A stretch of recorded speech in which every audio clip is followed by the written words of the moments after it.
So good evening. We will start with Pascal law. कहाँ से start करेंगे? Pascal law से. ठीक है. So in fluid mechanics Pascal law very important topic.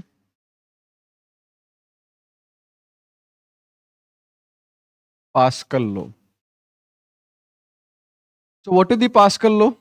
You know, according to Pascal law, in any liquid column, pressure at equal height will be equal. Equal height पे pressure क्या होगा भाई साहब? Equal होगा. ठीक है. जैसे यहां पे एक लिक्विड कॉलम है इस तरह से, इसके अंदर एक पॉइंट ए है, दूसरा पॉइंट बी है, तीसरा पॉइंट सी है. तीनों पॉइंट एक ही हाइट पे आपको दिख रहे हैं. इसका मतलब इन तीनों पॉइंट का प्रेशर क्या होगा? इक्वल होगा. इन तीनों पॉइंट का प्रेशर क्या होगा? इक्वल होगा. अगर यहीं पे अगर ये पॉइंट ऐसे होते, मान लीजिए यहां पॉइंट पी है, यहां पॉइंट क्यू है, यहां पॉइंट आर है, तो यहां पे क्या है? जो आर है उसके ऊपर लिक्विड कॉलम की हाइट सबसे ज्यादा है, क्यू पे उससे थोड़ी कम है, और आर पे तो बहुत ही कम है. इसका मतलब मिनिमम प्रेशर कहां पे होगा? पी पर. क्योंकि ऊपर लिक्विड कम है तो प्रेशर क्या रहेगा? लिक्विड का कम रहेगा. लिक्विड के कॉलम की हाइट हमें यहां से सरफेस से मेजर करेंगे. ये हाइट तो बहुत कम है, ये हाइट ज्यादा है कि नहीं है? और ये हाइट और भी ज्यादा. इसका मतलब pressure of R that will be greater than pressure of Q that will be greater than pressure of P. ये कंसेप्ट समझ में आ गया कि किसी भी लिक्विड कॉलम में इक्वल हाइट पे प्रेशर क्या रहेगा? इक्वल रहेगा. क्योंकि हमने जो प्रेशर का फॉर्मूला पढ़ा था P equal to rho g h, तो यहां पे मेन चीज क्या है? लिक्विड सेम है तो रो क्या रहेगा? सेम रहेगा. जी क्या रहेगा? सेम रहेगा. तो डिपेंड प्रेशर किस पे कर रहा है? एच पे. हाइट पे कर रहा नहीं कर रहा है? अगर हाइट सेम है तो प्रेशर भी क्या हुआ? पक्का. कोई दिक्कत नहीं अब इसमें 100%. चलिए, अब इसके अंदर हमारे पास जो दो इंपॉर्टेंट चीज हमने पढ़ी थी, application of the Pascal law. Arvind क्या पढ़ा था? Application of Pascal law.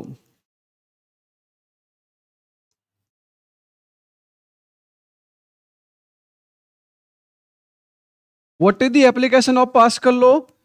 We discussed two application. First one, hydraulic lift. Hydraulic lift. Hydraulic lift work on the principle of Pascal law. किस पे बेस्ड है? पास्कल लॉ पे based है. Pascal law के principle में फंक्शन करती है. इसमें क्या होता है? In hydraulic lift we have two piston.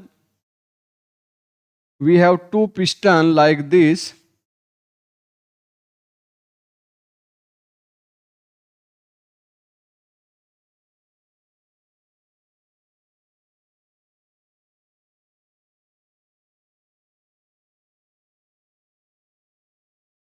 One piston is here, one piston is here. दो पिस्टन हमारे पास है. इस पे फोर्स F1 अप्लाई हो रहा है. इस पे मान लेते कितना है? F2. Area sorry F1, area A1 and area A2. तो प्रेशर क्या होगा? लिक्विड कॉलम में दोनों में हाइट सेम है, इन दोनों में प्रेशर क्या होगा? सेम होगा. That means P1 equal to P2.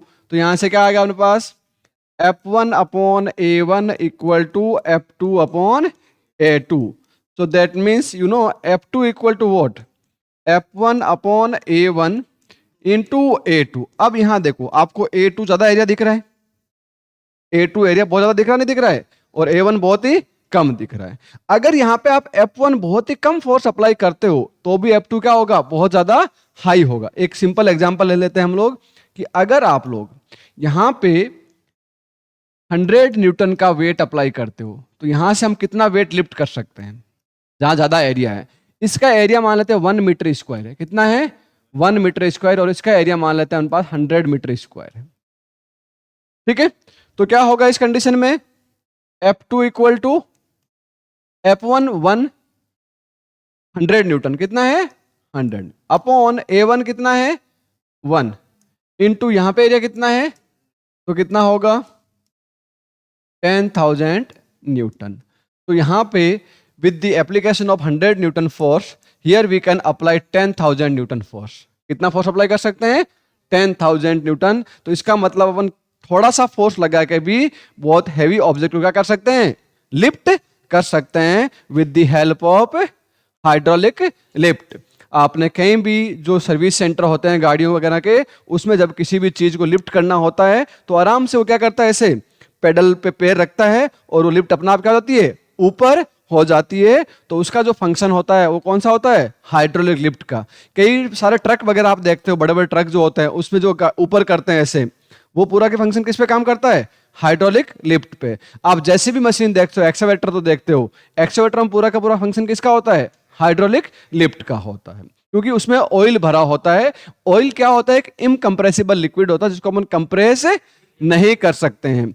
अगर कंप्रेस कर पाएंगे तो फिर कोई मतलब नहीं रहे। अगर लिक्विड खुद कंप्रेस हो जाएगा तो ये लिफ्ट प्रॉपरली वर्क नहीं करेगी। तो liquid that is used in the hydraulic lift, that is incompressible liquid. Incompressible means that liquid will not compressed with the application of the external force. चाहे कितना भी फोर्स लगा दो, ये लिक्विड क्या नहीं होना चाहिए, कंप्रेस नहीं होना चाहिए।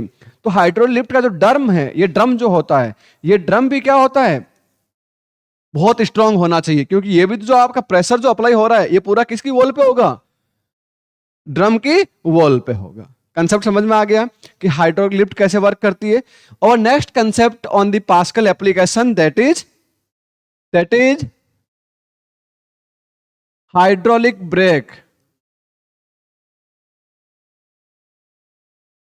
हाइड्रोलिक ब्रेक्स, हाइड्रोलिक ब्रेक्स भी किस बेस्ड पे वर्क करते हैं, पास्कल लॉ के बेस्ड है। किस बेस्ड पे है, पास्कल लॉ के बेस्ड है हाइड्रोलिक ब्रेक। तो इस तरह से अपने पास क्या है, सॉरी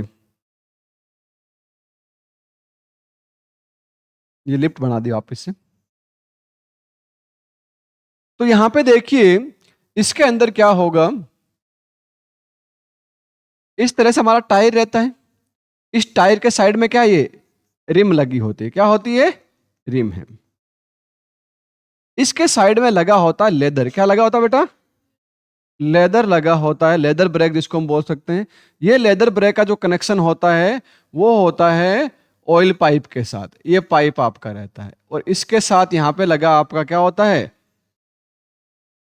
ड्रम, ऑयल ड्रम बोल सकते हो आप इसको, जिसके अंदर ऑयल फिल होता है। और यहां से इस ऑयल का जो कनेक्शन होता है वो पेडल के साथ होता है। पिस्टन जो होता है यहां आपका पेडल होता है,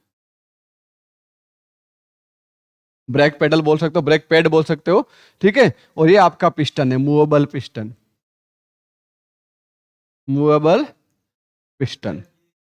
अब क्या होगा, यहां पे आप हल्का सा पेडल पे क्या करोगे, कुलदीप अगर फोर्स पुश करेगा, इसको पुश करते ही क्या होगा कुलदीप, ये जो इसके अंदर जो ऑयल है, ये ऑयल इसके अंदर मूव करेगा। किस में आएगा ऑयल, ये इस लेदर के बीच में आएगा। जैसे ही इसमें आएगा लेदर क्या होगा, एक्सपेंड होगा, और एक्सपेंड होगा, रिम जो होगी वो टायर क्या हो जाएगी, चिपक जाएगी। और जब रिम टायर के चिपक जाएगी तो टायर का मूवमेंट क्या हो जाएगा, रिम जो टायर के साइड में जो लगी होती है ना उसको हम लोग बोलते हैं रिम, ये वाला पार्ट है ना। इस ब्रेक में जैसे होता है ना, सिंपल एक तरह कार्बन की रिम बनी होती है, ठीक है, कार्बन या लेदर होता है नॉर्मली। तो जो टायर का जो आयरन का पार्ट होता है उसके साइड में जो आवरण लगा होता है, अंदर तो आयरन का जो पूरा पार्ट रहता है, ठीक है। तो इस तरह से यहां पे देखो, जो अगर आपकी गाड़ी एकदम प्लेन सरफेस पे चल रही है, किस पे चल रही है, प्लेन रोड पे चल रही है, तो all 4 tyre are at equal height, that means equal pressure will be applied on the all tyre, so all tyre will stop at a time. चारों के चारों टायर क्या हो जाएंगे, एक साथ रुक जाएंगे। इसलिए जो हाइड्रोलिक पावरफुल ब्रेक जो होते हैं, महंगी महंगी गाड़ियों में हाइड्रोलिक ब्रेक आते हैं, आप देखते हो गाड़ी 180 की स्पीड चलते हुए भी क्या होती है, एकदम से रुक जाती है। उसमें गाड़ी का पलटने का भी डर भी कम रहता है। अगर दो ब्रेक काम करें, दो नहीं करें, दो टायर काम करते रहे, दो नहीं करें, तो गाड़ी क्या हो जाएगी, पलटने का डर रहता है। अगर चारों ब्रेक एक साथ काम करेंगे तो गाड़ी आगे सीधे फिसलने की टेंशन ज्यादा, और कुछ नहीं होगा, ज्यादा क्या होगी, फिसलेगी, ठीक है। तो इस तरह से हाइड्रोलिक ब्रेक जो होते हैं उसकी एफिशिएंसी नॉर्मल स्प्रिंग ब्रेक से और डिस्क रेस से भी क्या होती है, बहुत ज्यादा होती है। समझ में आई भाई। आप देखते हो ना जो हाइड्रोलिक ब्रेक वाली गाड़ियां होती है उसमें इतना जोर से ब्रेक नहीं दबाना पड़ता है, हल्का सा आप क्या करोगे, थोड़ा सा ब्रेक को टच करते ही, आजकल देखो नई गाड़ी जो आती है, नई टेक्नोलॉजी गाड़ी जो आती है, अपन हल्का सा ब्रेक करते ही क्या होती है, एकदम से रुक जाती है, रुकती नहीं होती है। नई नई ड्राइविंग जो सीखते थे, पहले के लोग जब ड्राइविंग सीखते थे तो उनको ऐसे स्टीयरिंग घुमानी पड़ती थी पूरी की पूरी। आजकल स्टीयरिंग भी बोलते हैं, पावर स्टीयरिंग आती है। पावर स्टीयरिंग आपको देखा थोड़ा सा ऐसे करेंगे, अपना आप क्या होती है, घूम जाती है। उसमें भी क्या होता है, वो भी उसके अंदर भी ऑयल की होता है पूरा पावर स्टीयरिंग जिसको हम बोलते हैं। That is also based on the hydraulic concept. वो भी किससे बेस्ड होती है, हाइड्रोलिक कंसेप्ट पे होती है। ठीक है, स्ट्रिंग पावर स्ट्रिंग जो बोलते हैं, that is also based on hydraulic concept. समझ में आ गई चीज? ठीक है, ये जो पावरफुल जो भी चीजें आजकल आ रही है, जो इजी हो गया लोगों के लिए ड्राइविंग करना, सब करना, वो उस सब के अंदर हाइड्रोलिक का कंसेप्ट होता है। तो इसलिए जो ऑयल है, ये बहुत इंपॉर्टेंट पार्ट यहां पर जाता है, क्योंकि ऑयल क्या है, एक इनकंप्रेसिबल लिक्विड, आइडियल लिक्विड की तरह हम क्या करते हैं, इसको यूज करते हैं। ठीक है, और ऑयल से दूसरी और फायदा होता है, क्या पता है, ऑयल से जो पिस्टन का मूवमेंट होता है वो कभी भी खराब नहीं होता है। पिस्टन का मूवमेंट भी कभी, जब अपन देखते हैं ना, कई बार जब कोई चीजें चलना मुश्किल होती है तो हम वहां पे क्या देते हैं, ऑयल। कोई भी मशीनरी होती है उसके पुर्जों क्या देते हैं हम लोग, ऑयल देते हैं। देते हैं नहीं देते हैं? तो वो मूवमेंट को, फ्रिक्शन को भी क्या करता है, कम करता है। तो दो फायदे ऑयल से, ऑयल की जो मशीनरी होती है उसमें जो ड्यू टू फ्रिक्शन जो वियर एंड टियर होता है, वो भी क्या रहता है आपका, कम रहता है। समझ में आ गई बात? यहां तक कोई दिक्कत नहीं। नेक्स्ट हम लोग बात की थी किसकी, एटमॉस्फेरिक प्रेशर की। किसकी बात की थी बेटा, एटमॉस्फेरिक प्रेशर की। तो एटमॉस्फेरिक प्रेशर क्या होता है Vikram, atmospheric pressure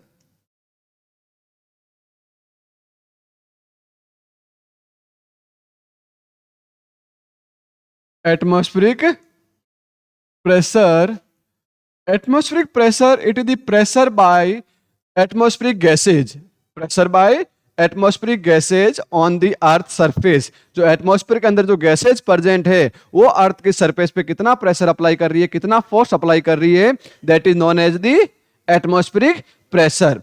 so first of all, atmospheric pressure is calculate by Torricelli. Who calculate, Torricelli, Torricelli. उसी के नाम पे हमारे पास जो प्रेशर की यूनिट भी पढ़ी थी हमने, लास्ट पढ़ा था, torr. 1 torr equal to 133 pascal. 1 torr equal to 133 pascal. ठीक है, 1 ATM equal to 10 to the power 5 pascal. ठीक है, poise 1 pascal equal to 10 poise. Poise is the CGS unit of the pressure. Poise is CGS unit of pressure. So we have lot of unit of pressure: Pascal, ATM, bar, torr, Newton per meter square, poise, all are unit of the pressure. किसकी? तो बहुत सारा type का pressure होता है, उसी के according अपनी पढ़ाई भी क्या है, करनी चाहिए, या केवल सपने देखने चाहिए? हैं? बैठे बैठे सपने देखने से वो नहीं मिलती। ठीक है, वो मिलने के लिए क्या करना पड़ेगा, मेहनत करनी पड़ेगी। ठीक है नमन बाबू, हैं? चलो अब यहां पे देखते हैं टोरिसेल एक्सपेरिमेंट। टोरिसेल्स एक्सपेरिमेंट। टोरिसेल एक्सपेरिमेंट क्या कहता है, टोरिसेल ने क्या किया, एक इस टाइप का एक बीकर है, इसके अंदर ड्राई मरकरी ले लिया पूरा का पूरा। क्या बेटा यहां पे Hg है, इसके अंदर फिल किया, क्या है, Hg फिल किया हुआ है। अब इसके अंदर इसने एक क्या किया, इस Hg के अंदर एक ग्लास ट्यूब को रख दिया। किसने रख दिया बेटा, ग्लास ट्यूब को इसने अंदर ऐसे उल्टा कर दिया इसके अंदर। तो एक्चुअल में क्या होता है, ग्लास ट्यूब और मरकरी के बीच में जो कोहेसिव और एडेसिव फोर्स से एंगल ऑफ कांटेक्ट होता है, दैट इज ऑब्ट्यूस एंगल। वो क्या होता है, ऑब्ट्यूस एंगल होता है। और इसी की वजह से क्या होता है, इसके अंदर मरकरी अपवर्ड डायरेक्शन में राइज होती है। मरकरी क्या होती है, अपवर्ड डायरेक्शन में। अपवर्ड राइज क्यों होता है, डाउनवर्ड राइज क्यों होता है किसी भी कैपिलरी ट्यूब में, that we will discuss in next part of the chapter. वो मैंने पहले भी आपको बताया था कि ये ऐसे मरकरी ऊपर क्यों जा रहा है, नीचे क्यों नहीं आया, तो उसके बारे में हम लोग कब डिस्कस करेंगे, जब नेक्स्ट इसके पार्ट आएगा उसमें हम डिस्कस करेंगे। तो उसने देखा कि यहाँ पे जो एटमॉस्फेरिक प्रेशर है, इसके कारण इसकी जो शेप होती है, बाहर का जो पार्ट है वहां पे भी ऐसे होती है, कुछ इस टाइप की शेप रहती है, जो टच में होता है, किसके, एकदम ग्लास के टच में होता है, उसकी शेप ऐसे होती है। और ये जो मरकरी है, ये मरकरी धीरे धीरे क्या जाता है बेटा, इसके अंदर ऊपर जाता है। और हम देखते हैं कि इसकी सरफेस ये फिक्स हाइट पे जाके रुक जाता है। कितने हाइट पे जाता है बेटा ये? 76 सेंटीमीटर की हाइट पे जाके क्या हो जाएगा? रुक जाएगा। 76 सेंटीमीटर की हाइट पे क्या हो जाएगा? रुक जाएगा। तो ये किस कारण ऊपर गया? तो यहां से एक प्रेशर भी पड़ रहा है। कौन सा प्रेशर है यहां पे? वो जो प्रेशर है PA, that is known as the atmospheric pressure. कौन सा प्रेशर है? क्योंकि यहां पे और तो कोई प्रेशर है नहीं, बाहर तू खड़ा है, तेरे ऊपर कौन सा प्रेशर लगेगा? केवल एटमॉस्फेरिक का प्रेशर लगेगा। तो एटमॉस्फेयर का प्रेशर यहां पे जो है वो इस लिक्विड को क्या कर रहा है? इसके अंदर अपवर्ड और मूव करवा रहा है। तो इसने क्या एक्सप्लेन किया बाद में? टोरिसेल ने बोला कि भी atmospheric pressure will be equal to the pressure generated due to 76 centimetre column of the HG। Atmospheric pressure किसके इक्वल होगा? क्योंकि ये जो बैलेंस है, इस प्रेशर को कौन बैलेंस कर रहा है? ये वाला प्रेशर बैलेंस कर रहा है। और ये प्रेशर कितना जनरेट होगा वो हमें पता है, ρGH होता है। तो that is pressure generated due to 76 centimetre HG। 76 centimetre HG। So atmospheric pressure PA equal to pressure due to 76 centimetre HG column. होगा कि नहीं होगा ये बताओ? ये होगा। अब हमारे पास किसी भी लिक्विड कॉलम से कितना प्रेशर जनरेट होता है उसकी वैल्यू कितनी होती है नमन? किसी भी लिक्विड कॉलम से कितना प्रेशर जनरेट होता है। इसीलिए मैंने बोला बेटा सपना मत देख, अभी तो उसकी शक्ल याद कर रहा है, वो शक्ल कोई काम में नहीं आएगी जब तक तू सही से याद करके मार्क्स नहीं लाएगा। ठीक है? तो शक्ल देखने का कोई फायदा नहीं है यहां बैठे बैठे। अपन किसकी बात कर रहे हैं अभी? यहां पे एटमॉस्फेरिक प्रेशर की। तो इसके अंदर लिक्विड कॉलम का प्रेशर कितना होता है? कोई भी लिक्विड कॉलम से प्रेशर कितना होता है? लिक्विड अगर H हाइट तक है किसी भी कॉलम में, अरे भाई मैं केवल फॉर्मूला पूछ रहा हूं, ρGH। तो PA इक्वल टू क्या आएगा?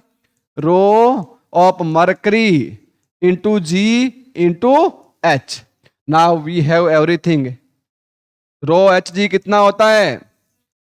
13.6 इंटू ये होता है। G कितना ले सकते हो आप? 10 ले लो, और आप चाहो तो 9.8 भी ले सकते हो। और हाइट हमारे पास कितनी है? 76 सेंटीमीटर, या 76 into 10 to the power -2 metre है कि नहीं है? जैसे ही आप वैल्यू डालोगे, वैल्यू डालने से क्या हो जाएगा अरविंद? वैल्यू डालने से क्या मिलेगा? अरे क्या मिलेगा? हैं? क्या मिलेगा? प्रेशर मिलेगा, ये बोलना। प्रेशर कौन सा? Atmospheric pressure. वैल्यू डालो, कितनी होगी? 13.6 into 10 to the power 3 into G 10 into 76 into 10 to the power -2। Solve करेंगे तो PA आएगा आपका 1.013 into 10 to the power 5 pascal.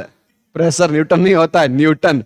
हो गया तेरा न्यूटन, या इसको बोल सकता है न्यूटन पर मीटर स्क्वायर। तो हमें पता, आप सुनो, 10 की पावर 5 पास्कल क्या है? इसको हम लोग नियर बाय क्या ले सकते हैं? 10 की पावर 5 पास्कल लिख सकते हैं। ये ले सकते हैं, नहीं सकते हैं? और इसको बोलते हैं 1 ATM 1 बार। ठीक है? ठीक है, क्या बोलते हैं? 1 ATM मशीन या 1 बार। क्योंकि जब ATM होगा तभी तो बाहर पे जा पाओगे, हैं?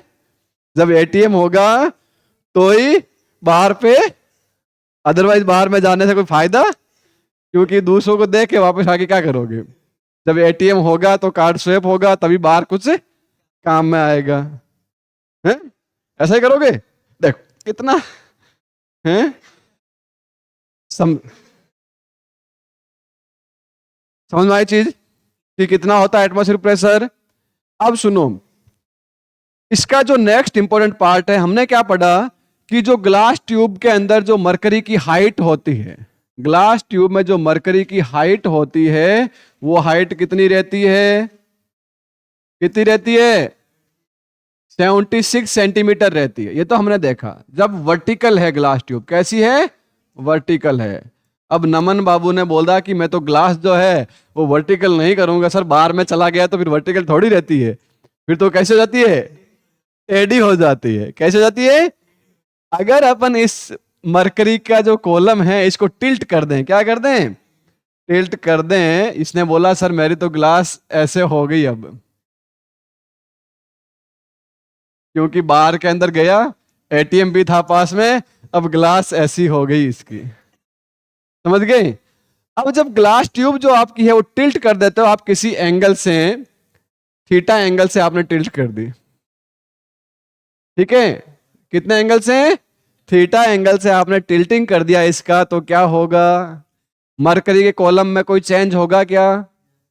लेंथ यहां पे 76 सेंटीमीटर थी, क्या इसके अंदर मरकरी की हाइट भी 76, इसमें लेंथ मरकरी की 76 ही रहेगी या चेंज होगी? 76 नहीं रहेगी, लेंथ चेंज होगी। इसकी सरफेस से हाइट जो है ना वो 76 रहेगी। अब इसको 76 करना, तो यहां से यहां तक ये बढ़ा कि नहीं बढ़ा, तो लेंथ आपकी इंक्रीज हुई। ये एंगल आपके पास थीटा है, परपेंडिकुलर हाइपोटेन्यूज फाइंड कर सकते हो। तो क्या होता है, perpendicular upon hypotenuse equal to sine theta होता है ना। P हमारे पास 76 है, अपॉन H हमें फाइंड करना है, equal to sine theta. Then what is the H? H क्या होगा, 76 अपॉन साइन थीटा, या H इक्वल टू क्या हो जाएगा, 76 कोसेक थीटा। ये होगा नहीं होगा, इसका मतलब यहां पे ये वैल्यू जो है ये इंक्रीज होगी। When we tilt the glass tube by any angle then length of the mercury column will be increase, length of the mercury column will be increase. जब ग्लास से टेढ़ी करोगे तो एटीएम का बिल भी, क्योंकि वो फूटेगी, और जब फूटेगी तो क्या होगा, उसी का बिल किस में ऐड होगा, उसी एटीएम में ऐड होगा। समझ में आ गई बात? तो प्रेशर की यूनिट क्या है, एटीएम भी है और बार है। एटीएम और बार दोनों क्या है, सेम है। दोनों की वैल्यू किसके इक्वल है, 10 की पावर 5 पास्कल के इक्वल है। और जो 10 की पावर 5 पास्कल होता है वो किसके इक्वल होता है, 76 centimetre of H G column, 76 centimetre of H G column. समझ में आ गई बात यहां तक? यहां तक कोई दिक्कत है तो बताओ। कोई दिक्कत नहीं, पक्का?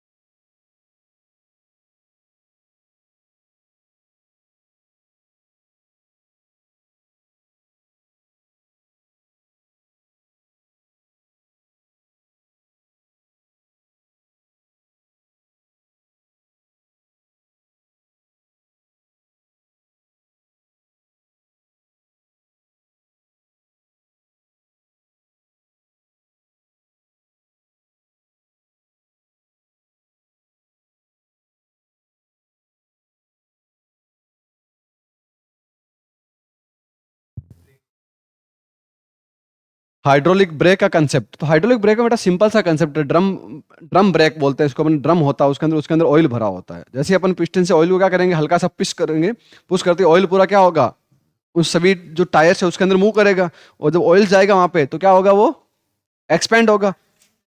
है? टायर के अंदर कहां से जाएगा, टायर के अंदर नहीं, टायर के साइड में रिम लगी होती है। तो टायर होता है ना, उसके साइड में रिम होती है। टायर का मूवमेंट जो होता है ना, उसके अंदर जो एक ऐसा पिस्टन लगा होता है मूवमेंट करने के लिए, आप शाफ्ट होती है, शाफ्ट मूव करती है, ठीक है। तो उसका मूवमेंट कौन रोक देता है, उस साइड में जो ब्रेक होता है ना वो इसके चिपक जाते हैं, लेदर ब्रेक, तो उसके बाद वो मूव करना बंद कर देता है। समझ में आई बात? तो इस तरह से हाइड्रोलिक ब्रेक का कंसेप्ट होता है, ठीक है। मोमेंटम कम कर सकता है वैसा कुछ नहीं है, ठीक है। तो देखिए, जो हाइड्रोलिक ब्रेक का कंसेप्ट होता है वो कुछ इस तरह का होता है। यहां से देखो, ये जो आपका पुश कर रहे हो अपन ब्रेक को, यहां से पुश कर रहे हैं नहीं कर रहे हैं, ये जो पुश कर रहे हैं, तो क्या होगा पुश करने से,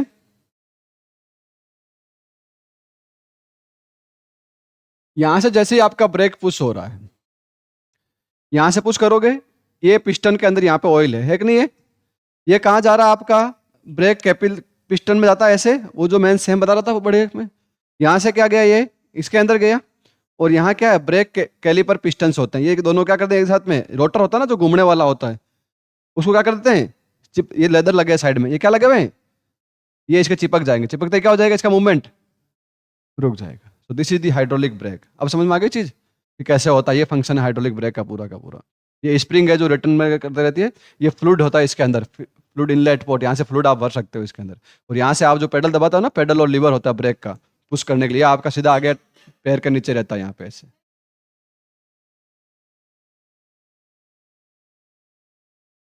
हाँ हाँ वही चीज, ठीक है, वो थोड़ा उसी को जैसा कुछ पार्ट होता है, उसी के जैसा कुछ पार्ट होता है। समझ में आ गई चीज ये कैसे होता है, ये वाला फंक्शन ही पूरा, कोई दिक्कत नहीं इसके अंदर है तो बता दो, अभी भी नहीं है।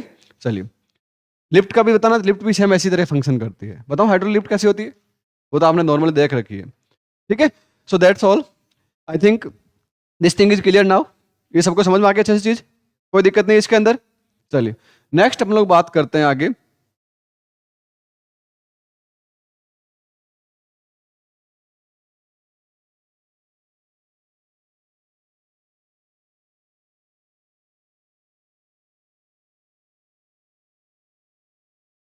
चलिए हटाना पड़ेगा। चलिए सो ये हो गया अपने पास पास्कल लॉ की एप्लीकेशन, एंड दूसरा टोरिसेल का एक्सपेरिमेंट, एटमॉस्फेरिक प्रेशर हम लोग कैसे निकालते हैं। अब यहाँ पे एक चीज देखो, factor affecting the atmospheric pressure, atmospheric pressure में फैक्टर कौन कौन से अफेक्ट करते हैं।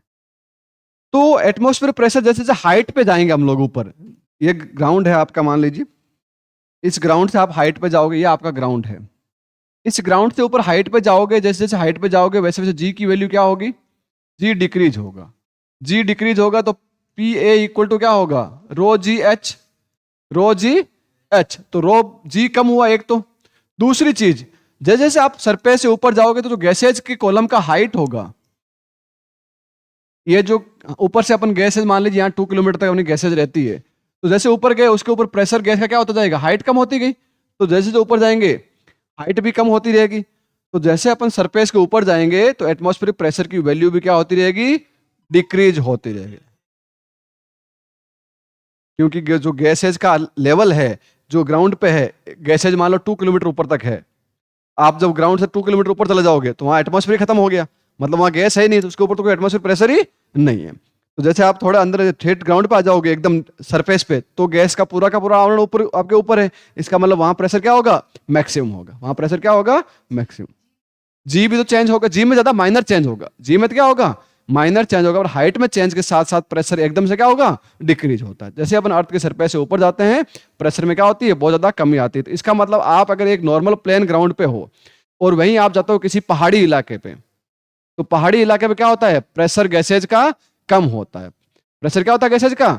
इसीलिए जब बहुत ऊपर पहाड़ों में लोग जाते हैं तो ऑक्सीजन का सिलेंडर साथ में लेके जाते हैं, क्यों लेके जाते हैं, क्योंकि ऑक्सीजन हैवी होती है, वो नीचे रहती है ग्राउंड के पास, ऊपर ऑक्सीजन इतनी अवेलेबिलिटी नहीं होती है, ठीक है। तो वो प्रेशर कम होने के कारण होता है, क्योंकि अपनी बॉडी एक इस एटमॉस्फेयर में रहने की आदी हो चुकी है, और प्रेशर कम होगा तो बॉडी का पूरा रेगुलेशन भी क्या होता है, चेंज हो जाता है, ठीक है। बॉडी का जो सर्कुलेशन है वो सही से वर्क नहीं करता है, क्योंकि प्रेशर के अंदर डिफरेंस आने के कारण ऐसा, ठीक है। क्योंकि अपनी कैपिलरीज भी क्या होती है, अपनी जो बॉडी का पूरा सिस्टम है वो भी एक फिक्स प्रेशर में क्या करता है, बैलेंस करता है, बॉडी को वर्क करता है। तो जब आप नई कंडीशन में जाओगे तो आपके ऊपर बॉडी का प्रेशर और सब क्या होगा, चेंज होता है। समझ में आ गई चीज, यहां तक कोई दिक्कत है, इस टॉपिक में कोई दिक्कत नहीं, तो इतना बहुत है आज के लिए। चलिए ठीक है, मिलते हैं नेक्स्ट लेक्चर में वापस।